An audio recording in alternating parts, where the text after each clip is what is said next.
There we go. Now I got Zoom telling us recording in progress. So, well, Drew, we've never spoken in person, but we've met on Twitter a little bit. So why don't you tell me a little bit about yourself?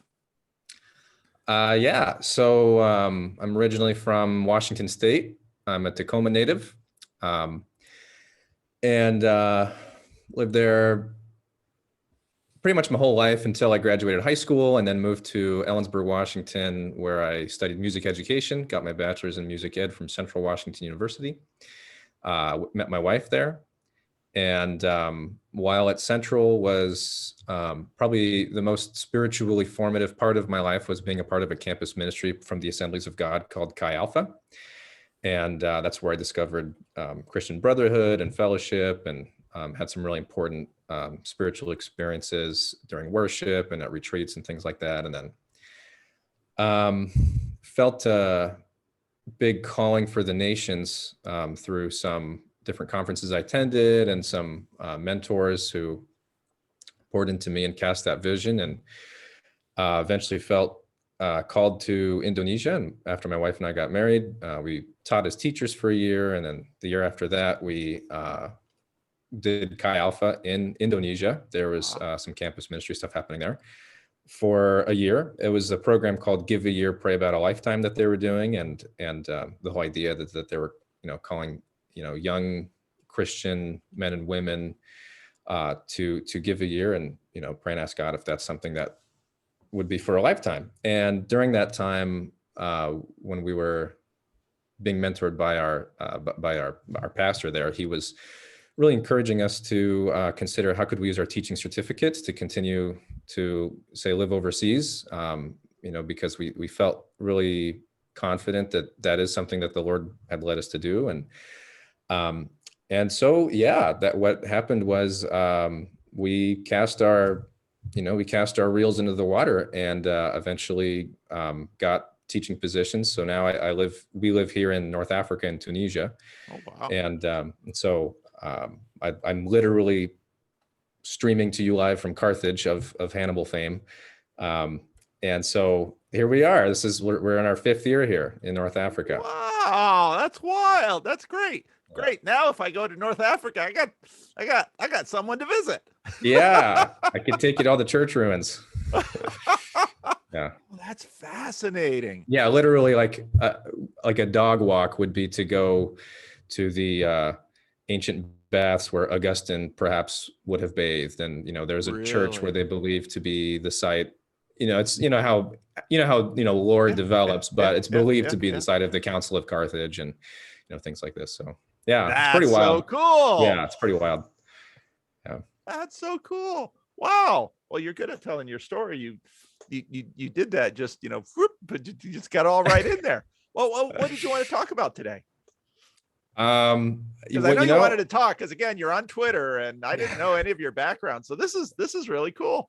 Yeah. I mean, there's, it's always like you think about, well, what could we talk about? And then, when you're in the flow, it just becomes, whatever it becomes. So I don't really have a lot of preconceived notions about where this conversation is going to go, but well, how did you find me? Why do you listen to my YouTube channel or my podcast? Or, I don't know. Yeah. Maybe just found me on Twitter, said, "Oh, this rando talks to randos." I can flesh out this part of my story a little bit more then. So after arriving here in Tunisia, I also at the same exact time began doing my master's in ethnomusicology online. And ethnomusicology, basically it's like the anthropology of music and music in world cultures and societies.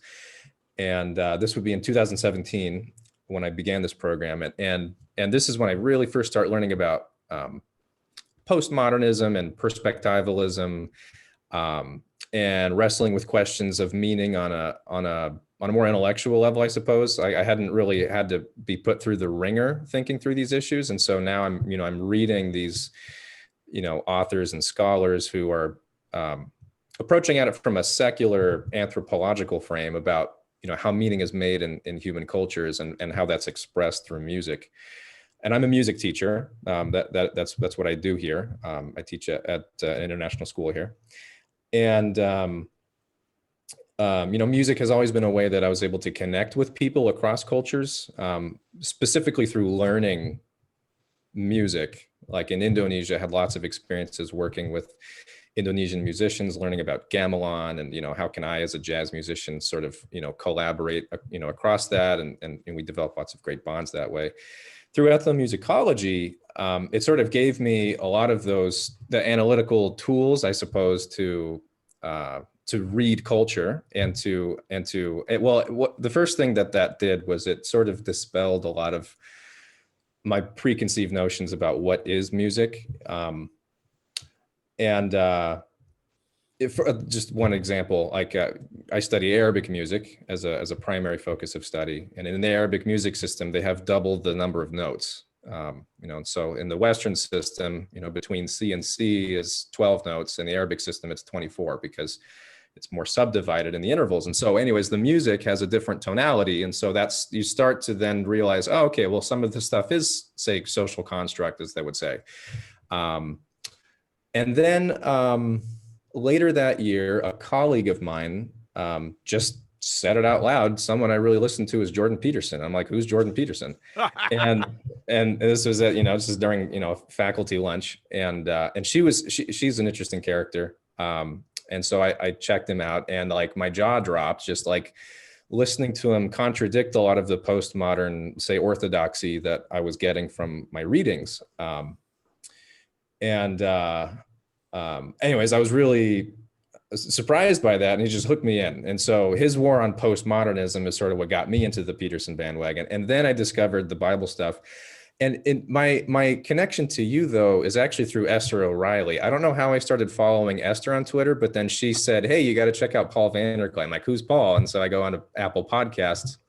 And so I become an audio listener. I actually wasn't a YouTube watcher for several years. So I've been following you my wife could testify, your voice is constantly like resonating in our concrete walls in our apartment. Yeah, there's a lot of resonance in my voice. With my wife and my mother. I grew up, my mother's always, turn it down. My wife, I'll be doing something outside. She says, I can hear you inside. Do you have to be so loud? Yeah. So on, dog walks and doing the dishes and so that was, about 2.5 years ago when I started following you. And so, you've turned me on to Charles Taylor. And so I'm reading a lot of that and Meaning Crisis. And,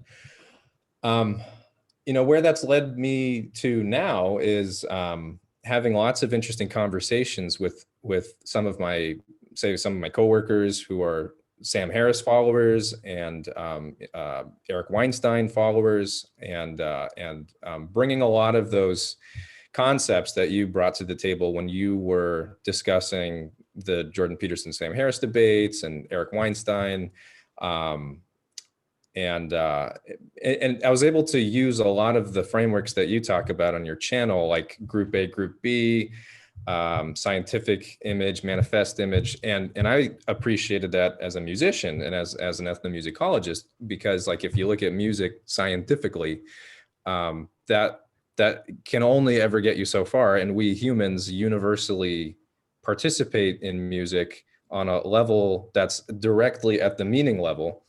And we can't define music adequately without recourse to the subjective, without recourse to narrative and mythos.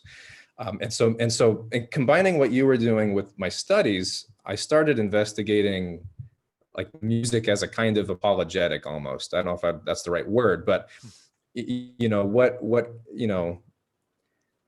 like I started noticing how like IDW and new atheists, like on YouTube, whenever you see like a clip of like Steven Pinker talking about music, it's like the one thing that they're satisfyingly mystified by. They're okay with it being a mystery. And there's weird like loophole in there, everything is, we can explain things this way, but then, oh, well, music, we don't really know what that is. And it's kind of a mystery. And they love it. Whenever you hear a quote from a new atheist, like Richard Dawkins is like hilarious whenever you listen to him talk about his love for Bach's music. And then Christianity, Karen Armstrong, and that didn't bother him. Right.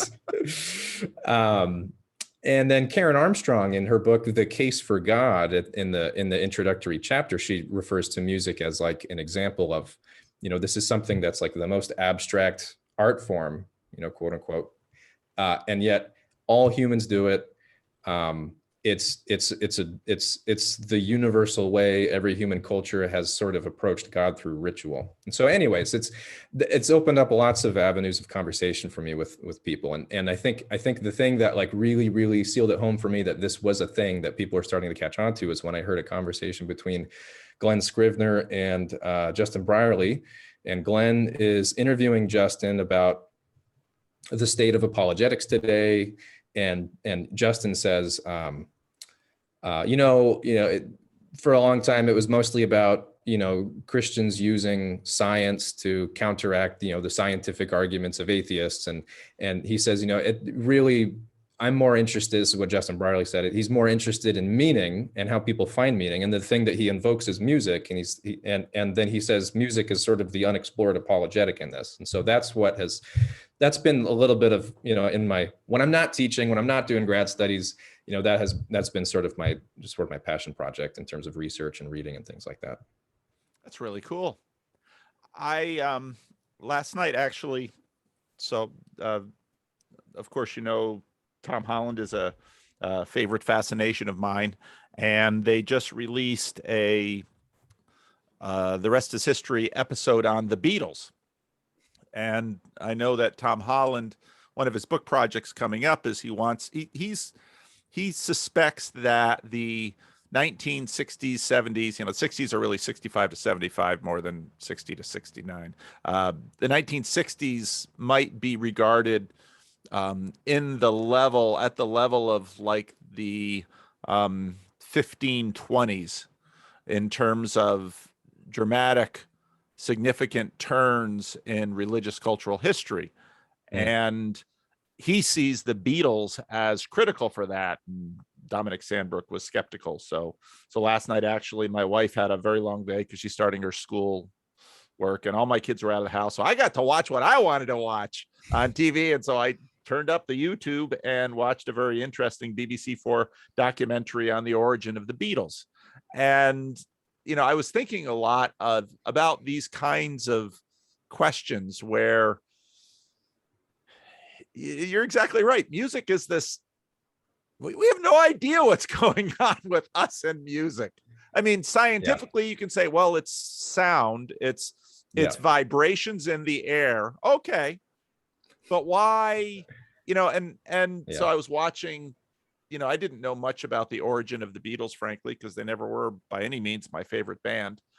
And I know I just spoke heresy for a whole bunch of people, but I always thought their music was a little simplistic. Some of their songs I like, but a lot of the early stuff. But then, looking at of course, for me with my history and, African-American stuff, the impact of African-Americans on, the history of music in England at that period. And of course, what was really nice about Tom Holland, Dominic Sandbrook is a modern English historian. So he's talking about these post-war years and so then why there did the Beatles just sort of, get this? And the Beatles, of course, were kind of playing around in Liverpool, and then we're over in Germany for a little while. And really, it sounds like really learned a lot of stuff when they were in Germany, sort of in this red light district, and then went back to Liverpool. And suddenly people noticed, wow, they got skills they didn't have when they left. And then you switch out the drummer, and then sort of a professional comes in who sort of tunes them, and bang, they just explode. And it's like, it's kind of amazing what happened with Jordan Peterson, that explosion, but the Beatles was a lot bigger explosion. And why? And how does that fit into everything? Oh, it's such an interesting topic. Yeah. Peterson made the observation on one of his videos.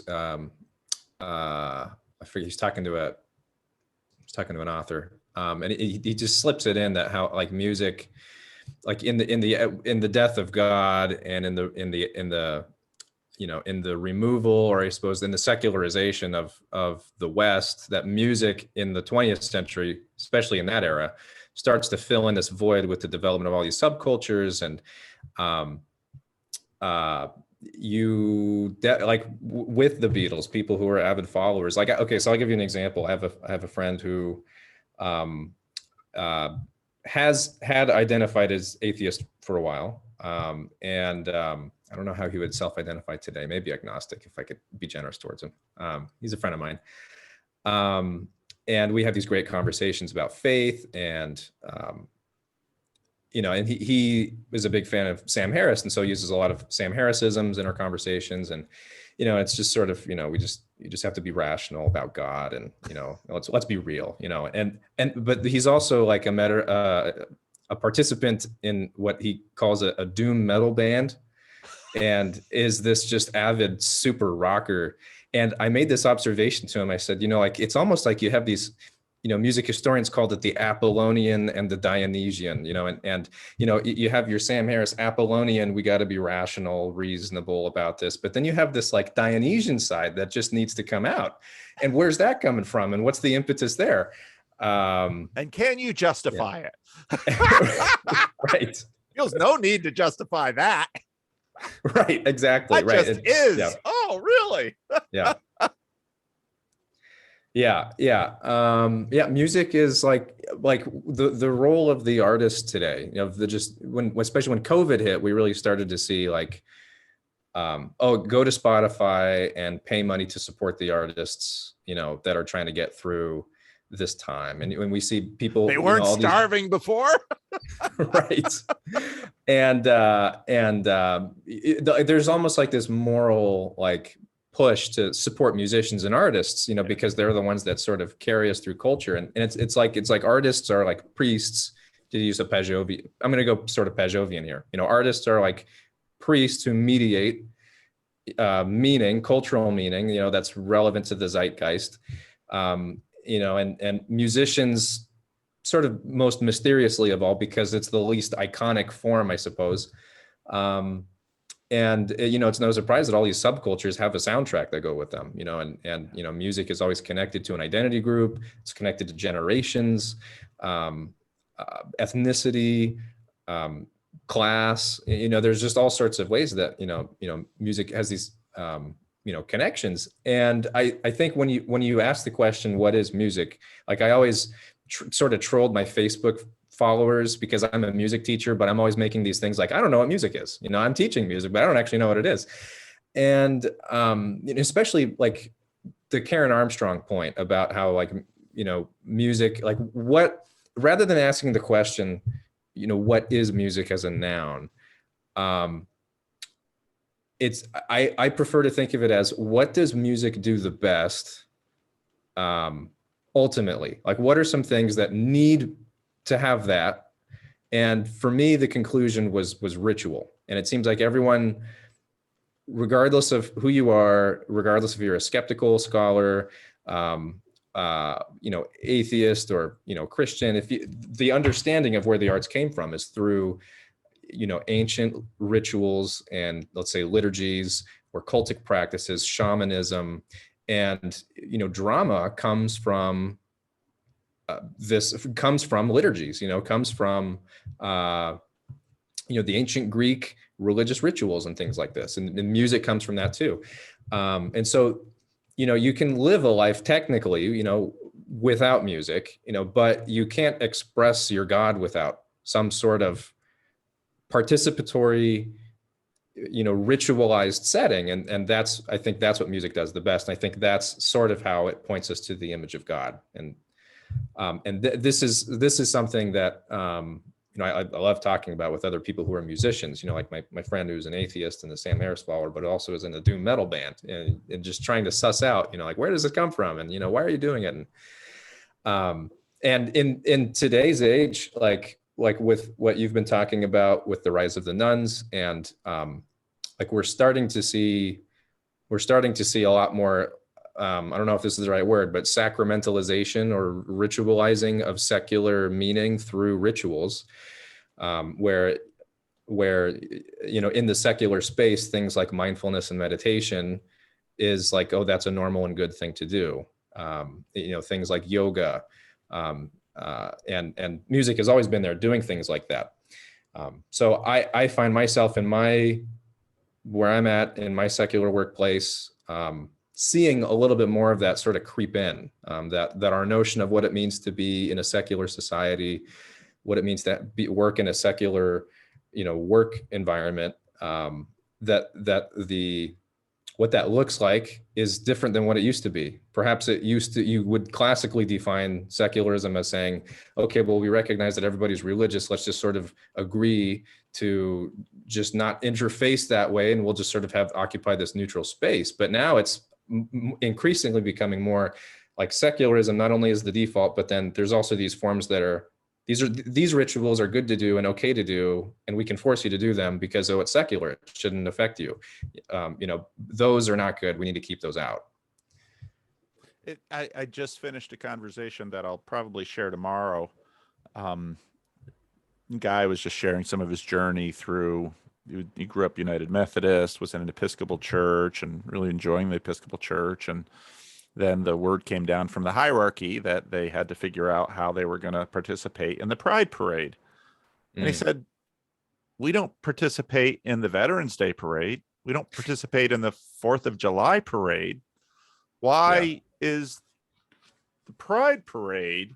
But that's exactly what you're noting, that secularism has never been quite as vacuous as we imagined it should be.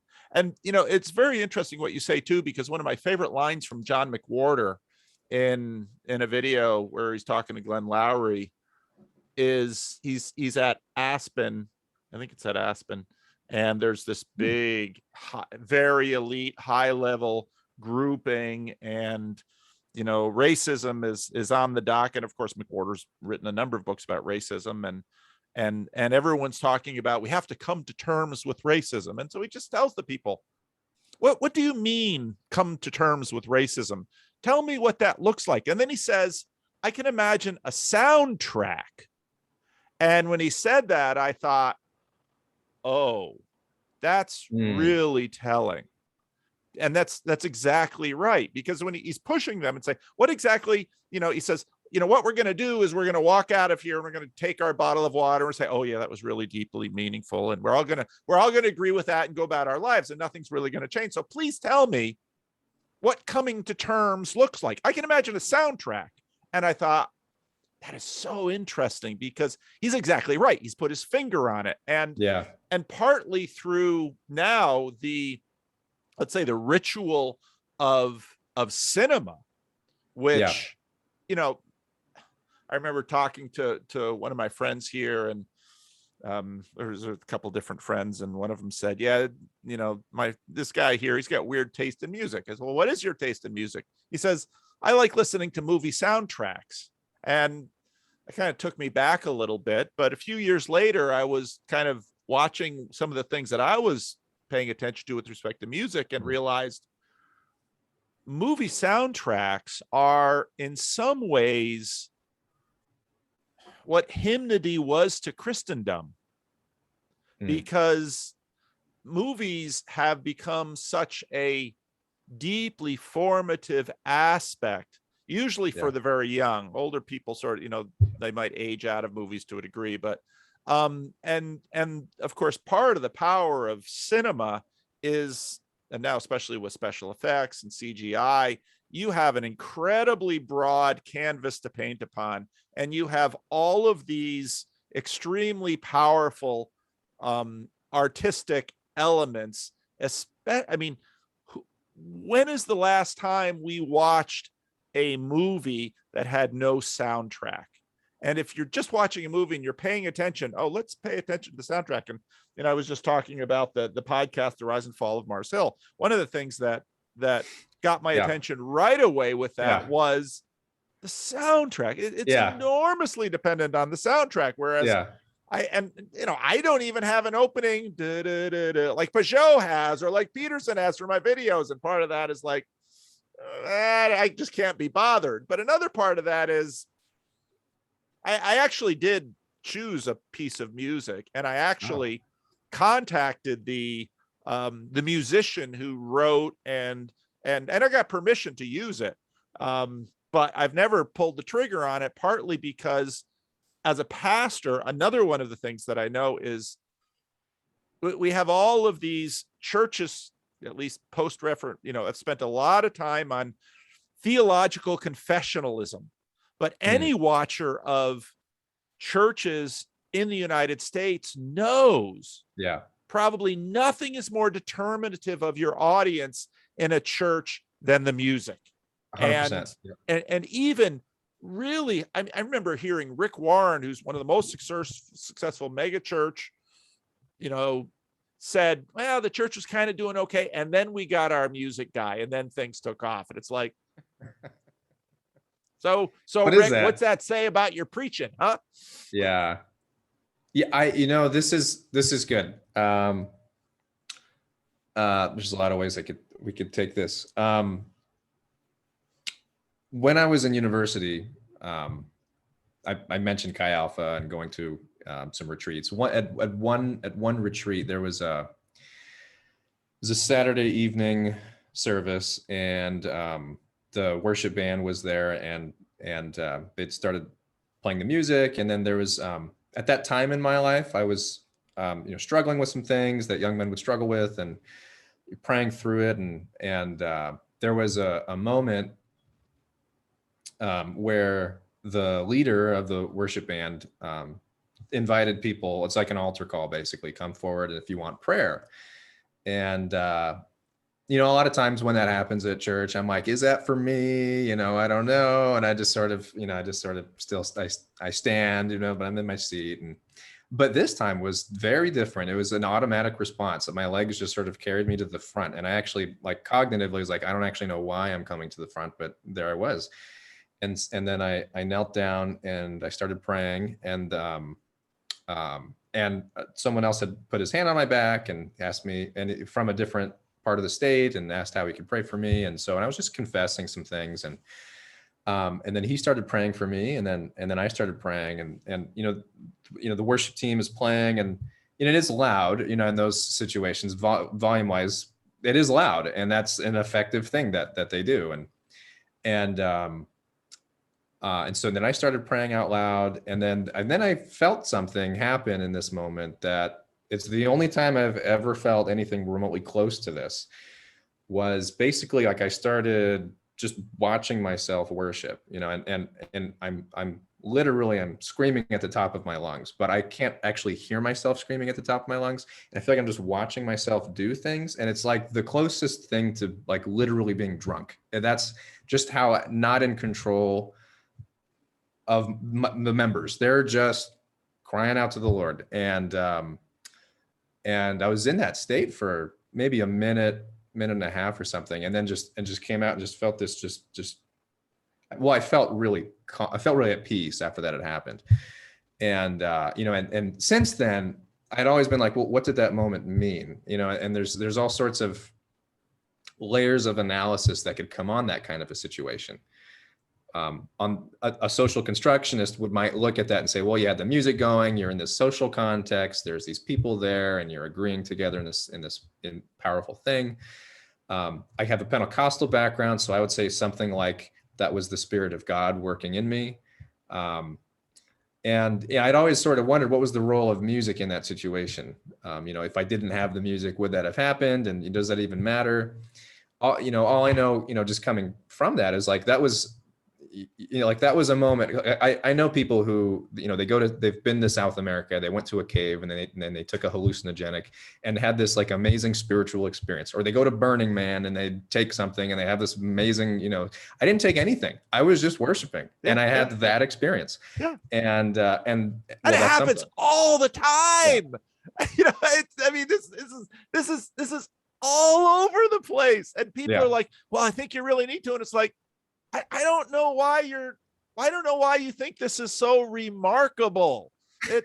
We've got buildings and institutions committed to this all over the place, and it's happening all the time. So no, you're exactly right. Yeah. And you, well, while back, you were talking about Bethel, Yeah. Bethel worship specifically, and Yeah. you'd made this reference about how, like, well, if the guitar player just does this one thing, if I hold the note just right, there is an aesthetic that's the sound, right? And if you don't do that sound, it's not that's not music of the spirit. Like there's just association. We pair these sounds with these experiences. And well, that opens up a really interesting conversation about, what is the role of music in church? And when you start comparing confessions, and then you go to, like, you have Gregorian chant and Orthodox chant, and those are, I don't want to dovetail too far off, but, like, one of the things that I am sort of dealing with in my own faith life is, it's like I have an evangelical / Pentecostal background. Sort of, I don't even know where I would sort of pin the tail on the donkey, but somewhere in that mix, but not very liturgical in the sense of a traditional liturgy. Right. Nothing high church. Of course, Assemblies of God has a liturgy. They Yeah, just don't call it that. Yeah, they just don't call it that. Right, exactly. And in the last few years, since I've been on this Jordan Peterson, Paul Vanderklay, Jonathan Pajot journey, sort of like recognizing that I do have a longing for some grounding in, I don't know if it's neo-sacramentalism is the right word, or if there's just some sort of, I need a thing. I need to do a thing. And well, here's an object lesson. So we went back to the States over the summer, and my wife and I like to go to antique shops and things like that. And I found this is like a Lutheran prayer book. And I was like, okay, well, I'll check it out. And I started flipping through that. And, late in the last couple of months, it's been a regular part of my prayer life. There's daily prayers, there's evening prayers for 4 weeks. I have a picture of the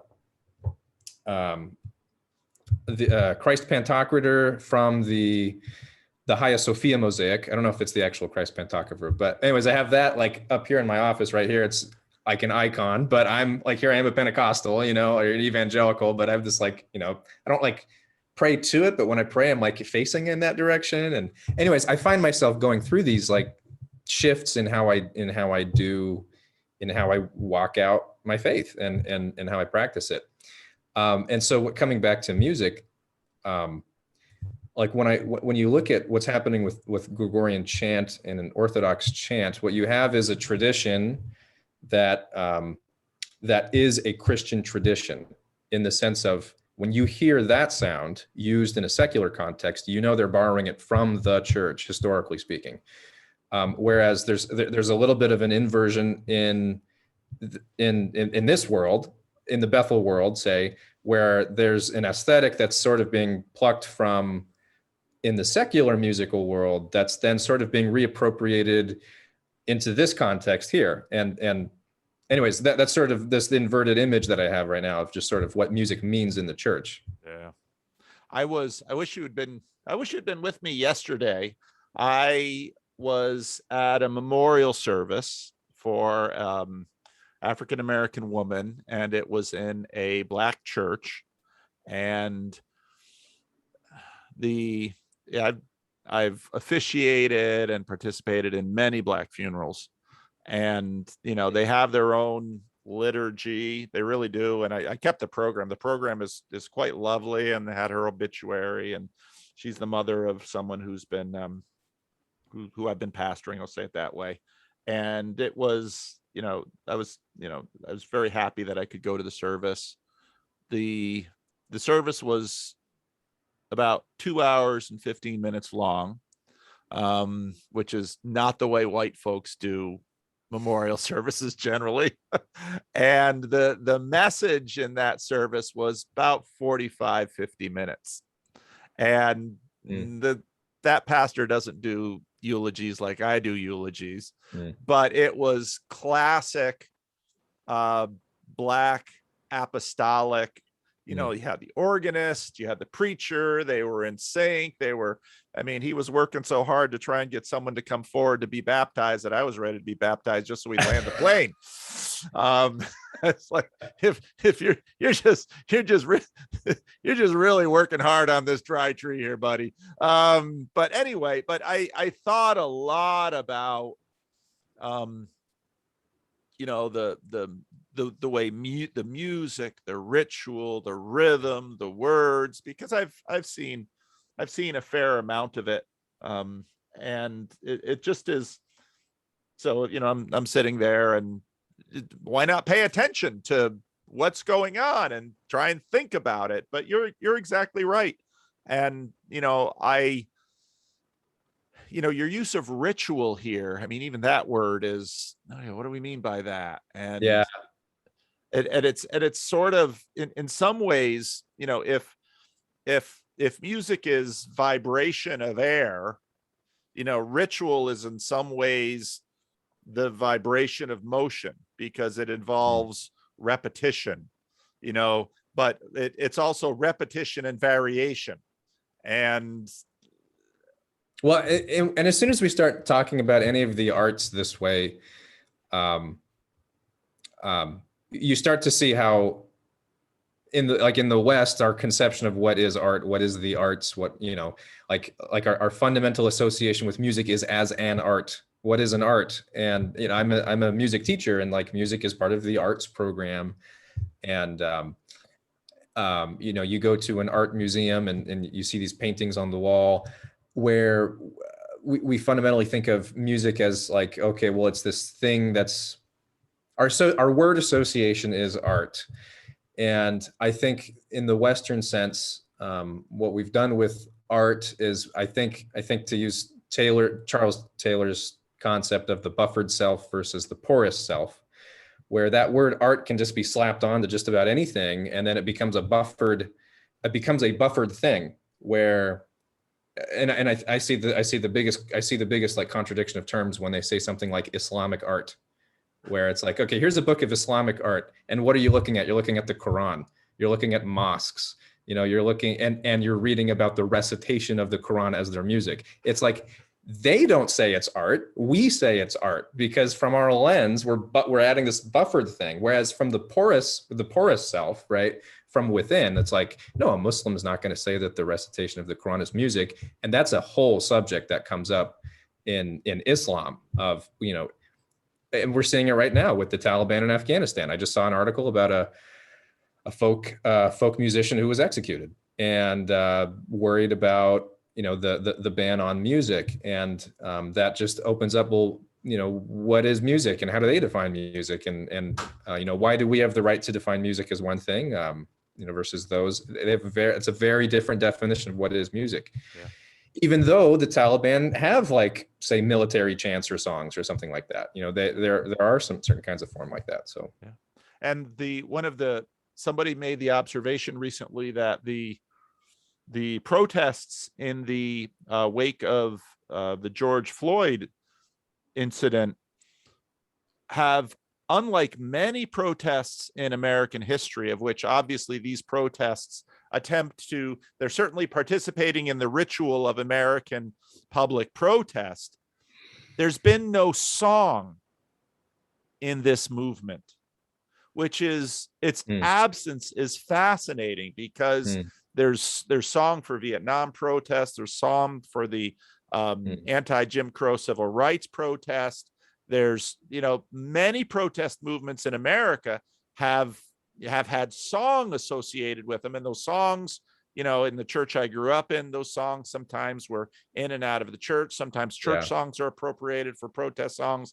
With these protests, there are chants, no peace, no justice, no peace, things like that. But there's no song. And I remember one of my professors in college talking about Cromwell and the some of the English civil wars, and he was saying, these are armies that sang hymns, and he says, if you're facing an army that's singing a hymn, don't think that's an incidental or small thing. And he's exactly right, because that song turns that army into a unity, and, gives them a sense of, and you read this in the Bible, oh, there's a God among them, and so then all their enemies flee. Well, if you're singing a hymn together, well, there's a God among them, and don't think that's incidental necessarily to the outcome of the battle. So, I mean, this stuff goes down a long, long ways. Yeah. When we talk about music as like, so someone would look at the Bible and say, well, what does the Bible say about music? And we have like the NIV that uses the word music, like bring me a musician, and they led the music. Like the word music literally is not in the Hebrew Bible in terms of our translation of music. They use all these different verbs, and the verbs that are connected to musical processes are directly, it's like, maybe it's singing, or it's like pulling, as in pulling on a string. And when we start to try to have like a music centered conversation with like the word music, we have that's sort of, I think there's kind of an anachronism that we're applying on all of these things, when music per se, outside of its context of what it's being used for, we don't want to disembody things. Like we live in this headphones culture when I can listen to the London Symphony, just on my headphones, like just without being at the concert hall or seeing the musicians or things like that. I think just appreciating that all forms of music are equally musical, whether it's a folk song or a chant, or a symphony, that these are all things that sort of, I think, just come from this human impulse to ritualize things. And I am using that word a lot. I wanted to talk about something really quick. So in your response, before you go that, yeah. I mean, the question about the Bible is very interesting, Yeah. because it also Okay. touches on technology, because of course the Psalms, what are those Psalms? Yeah. But they didn't have technology to, they didn't have notes.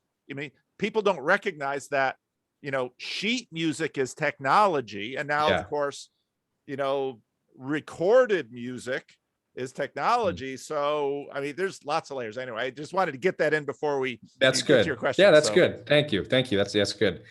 So you were doing a response video to Rise and Fall of Mars Hill. You were juxtaposing in your latest one, Driscoll with, what was her name? Nadia Bolz-Weber. Yes. Anyways, I think it was on that video, I left a comment about Donald Miller, where, so this is interesting, and I wanted to sort of talk this through with you. So Blue Like Jazz, as I'm a millennial, and it was very important to me and to that generation of readership in terms of like sort of the emerging postmodern zeitgeist of finding meaning and being able to articulate what is the spiritual life. And it actually was not a shade thing to say I'm spiritual but not religious. I even myself had said that when I was like 18. I'm a Christian, but I would prefer to identify as spiritual, not religious, because religion Christianity is a relationship, not a religion. Yes, exactly. Yeah. What do you mean by that? Anyways, and I remember like it was one of the nights of the DNC where Donald Miller he leads a benediction prayer, and why was he invited to pray for that? Well, he's connected to this thing, and somewhere along the line he capitalizes on this concept of story, and so he writes Blue Like Jazz, and then Blue Like Jazz becomes a movie, and then he writes a book about that process of Blue Like Jazz becoming a movie, and then he starts applying the concept of inventing this fictitious Donald Miller. What kinds of obstacles is he going to face in the movie, and how can we portray that? He applies that same sort of story framework to his life, like, and he says in the book, he's like, basically, a story is a character who wants something, who overcomes difficulty to get it. And he sort of just boils it down to that little formula. And then he starts applying it to his life, and he goes to Machu Picchu and participates in these road bike races and things like that, and then starts applying, and I would call it a heuristic. He's using story as like a heuristic in that sense to motivate him to do things. And then that turns into storyline, which is, it becomes like a self-help tool for people who they can turn their life into a story, and it becomes this organizational tool for your life. And then that turns into story brand, where now he's applying this to businesses and corporations, and storyline is all done away with. And now, like, I look in my email inbox and I type in Donald Miller, and it's just like hundreds of emails of like ways to get your subscribers to read your newsletter, how to, raise revenue with the best ads. And it's like, everything is all of these just like, these like sales pitches. And then you go onto his Twitter page or his Facebook page, and he's got the tie and the coat, and like his logo is not hipster at all. It's like really old schoolish, boomerish, and anyways, he just went full on capitalist. Yeah. And I just thought that was an interesting development, I suppose, of this person who was like held up as like this postmodern icon, the spiritual Christianity, meaning guy. And you sent me that stuff, and I did a little bit more digging, because I actually, a few years ago, I had to do a book culling in my office. And so I have a couple of boxes of books, and I think Blue Like Jazz didn't make the cut. So I have to go dig it out.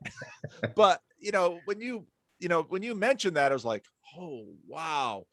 I had forgotten what a big deal Donald Miller was, 15 years ago or so.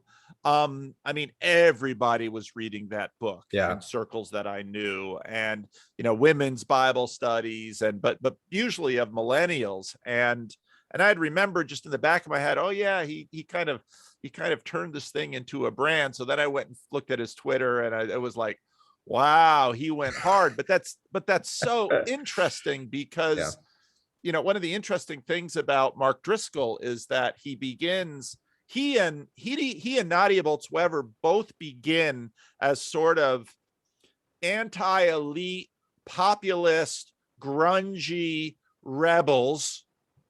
And then, of course, along the way, you just watch Mark Driscoll become just completely seeker. He completely succumbs to the institution. And now Nadia Bolz-Weber becomes the face of the ELCA. And it's like, so much for the revolution. Right. But, this is what we're seeing in American culture, just this continual, it's a round and round, it's a revolution. That's what a revolution is, but it's just this continual recycling. I never even thought of that. Yeah. Yeah. Well, that's these are the revolutions. You want the wheels on your car to, like the wheels on the bus, to go round and round. That's what's happening with these revolutions. And to look at, and I you sent me that, I hadn't looked at the DNC prayer thing because I wasn't at a place I could listen to it when I opened Twitter. But when I looked at him, it's, and this to me is where you sort of get into the Sermon on the Mount, because when Jesus says, no one can serve two masters, you can't serve God and mammon, he doesn't say God and Satan. It's not a dualism. It's not a good and evil dualism. And I'm not saying that there isn't good and evil dualistic strains in Christianity or themes, or that good and evil isn't an important thing to look at, but it's very interesting. I mean, if of all the things that Jesus said, no one can serve two masters, and then say, okay, what is the other master? Because one's clearly God, and then the other is mammon. It's like, wow. And I wrestle with that. I wrestle with that a lot, because I mean, part of it is that when I look at people who have, let's say the fancy word now is deconstructed. When I look at people who have walked away from their faith, the faith they usually walk to is money. And it becomes about the money. And that's a good point. Yeah. It's really hard to resist. It's because, I mean, money is godlike because it is so fungible. Yet we all also notice that, thinking about Castaway, the Tom Hanks movie, at some point, probably burn paper money just because, you got any more of that money we can burn? Maybe I'll wipe myself with it. But money is sort of, money is in some ways sort of fungible status that can be, it's metered status that we can sort of count, not perfectly, but so to see, yeah. And I'm not saying Nadia Bolz-Weber is a sellout. It's just fascinating watching the evolution. And so then I was looking at, so then I went and looked at Mars Hill Grand Rapids, because I found it phenomenal that, both, Mark Driscoll and Rob Bell, they both named their churches Mars Hill. One's in Seattle, one's in Granville, Michigan, which is an area that I know quite well. And so then Rob Bell is long gone from that church, and now it's Mars Hill Bible Church. And I just thought, oh, culture is like gravity in some places, it'll it'll bring you there. Yeah, I mean, and all of these people that we're talking about, these Gen Xers, in that time period, these were all people that, like, in college that I'd talked to with other, young Christians. They would, talk about Rob Bell, and they would watch like Numa videos, I think was what he did. And, we'd watch them in small group, and then I also had my friend who was super in on the Mark Driscoll train and was constantly sharing sermons and things like that. And John Eldridge, another one, Wild at Heart, at Heart. Everybody read that book. If you wanted to be a man, that was the book to read, right? That's right. And look, I read it like a couple times. I was like, this is, and it's very Jordan Peterson-esque in the sense of, like, what are men doing with their lives today, and it's and the other interesting thing to note, Sam Harris, Jordan Peterson, Brett Weinstein, Eric Weinstein, Paul Vanderklay. You know what? Where we're all at demographically? We're just at the end of the boomers and just at the cusp of the Xers. We're not really boomers, because you'd find the memes on Facebook that are like people born, in the 60s. How am I a boomer? Because all of these boomer rituals that people born from, let's say, 45 to 60, people 60 to 70 in that range, born in those years, that was done. And the Xer hadn't really started yet. And there's so many layers to this world. And then music too, because I was old enough to be, I was old enough to know a lot of the 60s, early 70s music. But I came of age much more in the rise of disco and the death to disco fight. And, of course, growing up in all the different stuff goes on forever. There's a new documentary that's coming out like next month or November. It's called The Jesus Music, which is, and there's a bunch of interviews of contemporary Christian musicians, in this, Lauren Daigle and all sorts of other, famous ones. But it's connecting the origins of contemporary Christian music to the Jesus movement, and music from that time. So I'm looking forward to watching that when that comes out. But there is some like afterburn or afterglow, musically speaking, where, your pastor might be the oldest school Bible thumper, but if your musicians up there are evoking the sounds of that movement, then, that's it, man. Like you're still participating in that, and it's still living on. It's still moving forward. That era of artistic, outpouring, Woodstock in the church, it's still going on in some sense. Absolutely. It would always, because it was well into the 2000s when I would catch, newspaper articles that were saying things like, there's a new thing happening in the churches. They're playing guitars and drums instead of the organ. And I'm like, I can tell you haven't been to church in a long time. It is not new. Yeah. Well, and it's so fascinating to me because, even so, Rob Bell pastored this Granville Avenue church in Grand Rapids, but that grew out of a Calvary Chapel. I think I've got it correctly. A Calvary Chapel church that was in Grand. I mean, there's these connections go back through in fascinating ways. And I mean, I haven't thought about the emergent movement in a long time. I name it every now and then, but I hadn't paused and thought about Donald Miller or and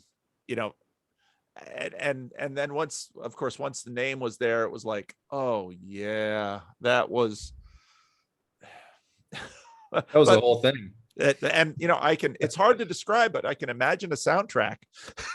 Yeah. Even jazz. I'm a jazz musician myself, but just the invocation of jazz in that, in that illustration. Well, and when you look at, what did Bill Hybels do? It was fascinating because I came back to North America. I came to this church. And when I came to this church, our classis had this whole classis-wide junket out to Willow Creek. And I had no idea who Bill Hybels or Willow Creek was. I was living in the Dominican Republic. What do I know? And all my attention to, African-American stuff. And there's just not the thing that I was on. I go to Willow Creek and it's like, okay, we're playing jazz. We're sort of in a big auditorium that could be in a junior college.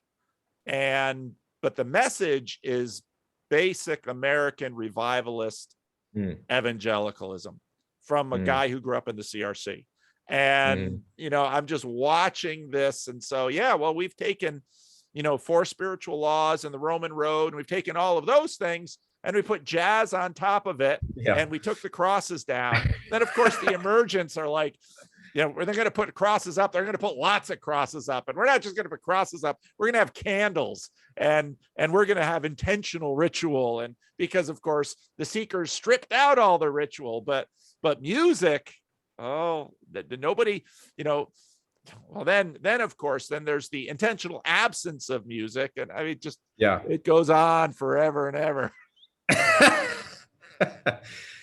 Well, my last question, is it Vanderclay or is it Vander Clay? That's a good question. Or is it Van der Clay? Yeah. So technically there is a space, but that space, when computers became de jour in America, I can't tell you how many issues that space created, because now computers are getting sophisticated enough that a name can have a space in it. But I mean, just recently in my most recent driver's license from the state of California, I now have Vander Clay as my last name. For a long time, it was Clay. And so I get all sorts. I always knew it was junk mail, somehow culled from the state of California when, dear Mr. Clay. It's like, okay, I know where you got that name from. So it is. So often I just scrunch it together because it just makes it easier, which just tends to confuse everything. So whenever my wife or my kids have to sign up something, they're trying to think of what it is that we signed up for, and space or no space. So I know Hollanders that have they scrunched it together and they kept it scrunched together and said enough. But others are out there because many Dutch names are Van der Clay. So I don't know what to do with it. So at times we've had family discussions. Now we should all agree, space or no space. And but then it's already on like social security cards, driver's licenses, documents, to actually do a formal legal name change to abolish the space. I don't have time for that. I'll go to my grave with the ambiguity. That's good. That's good, man. Well, listen, I just, I'm just glad I was able to talk to you in person, because I have always wanted to tell you that, I really appreciate the work that you do. Your work, you say this about John Vervaeke all the time. Your work has always helped me so much. Well, your work has helped me so much. And, for all the people in the Discord server, and it's brought a lot of, you come up directly or indirectly in my personal estuary, wherever that is. out in the world. And so anyways, just thank you and God bless you for everything you do. Oh, thank you. Well, this was fun. Can I share this talk? Because it sure was fun. Yeah, please. Yeah. Okay, good. Oh, that's good. Well, thank you, Drew. And now I'll at least have a story and a face and a lot more substance to think of you when we go back and forth on Twitter or wherever we meet. And maybe if I get over to Tunisia sometime, that would be fun too. Oh man, I almost ran into you in Yellowstone. Actually, my wife and I did this whole road trip of the national parks over the summer, and we were there like 2 days before you were there, sending your photos on Twitter. I was like, I was there, just a couple days before. Wow. So, yeah. Oh man, it freaks my family out when we sort of bump into someone who knows me online. They're like, I don't know if this is a good idea. Anyway, Drew, it's a delight to talk to you. Yes, you too. Take care. Bye-bye. Bye.